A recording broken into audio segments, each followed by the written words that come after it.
25 വർഷമായി LDF ഭരിച്ചിരുന്ന തലക്കാട് പഞ്ചായത്ത് ഇത്തവണ UDF പിടിച്ചെടുത്തതിന്റെ ആവശ്യമാണ് നമ്മളിപ്പോൾ കാണുന്നത്.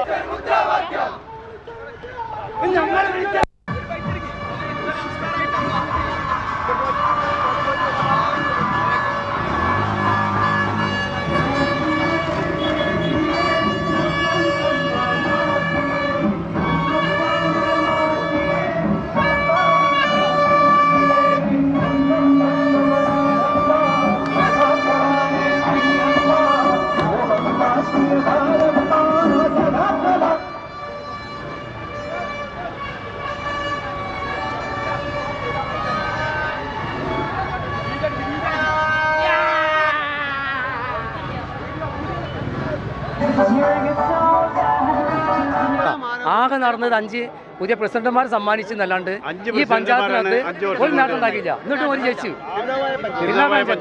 കയറി 5 വർഷം കൊണ്ട് 5 പഞ്ചായത്ത് പ്രസിഡന്റുമാരാണ്. ഒരു bus stand, ground, Navodaya school, ഒരുപാട് കലാപ്രതിഭകളുണ്ട്. അവർ കളിക്കാൻ ഒരു ഗ്രൗണ്ട് പോലുമില്ല. ഗവൺമെന്റ് കൊടുത്ത നിലാവ് പദ്ധതി വരെ അവര് അട്ടിമറിച്ച പഞ്ചായത്താണ് തിരുനാവായ പഞ്ചായത്ത്. സ്കൂൾ അതിന്റെ ഫണ്ട് മുക്കി.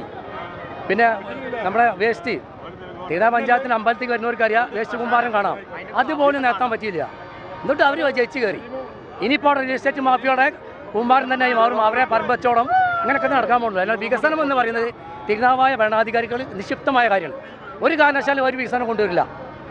അത് തുടരാണ് ഇനി യോഗം. സംസാരം കട്ട് ചെയ്യാൻ ഒരിക്കലും പാടില്ല.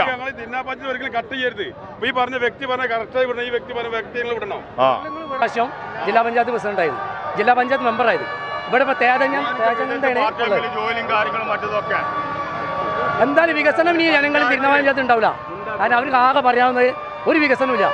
എല്ലായിടത്തും തെരഞ്ഞെടുപ്പിന് മുന്നേ ഒരു വികസന യാത്ര നടത്തിയത്, അതുപോലും നടത്താൻ തിരുനാവായ പഞ്ചായത്ത് ഭരണസമിതി തയ്യാറിട്ടില്ല. കാരണം എന്താ, വികസനം പറയാനില്ല. അതുകൊണ്ട് തന്നെ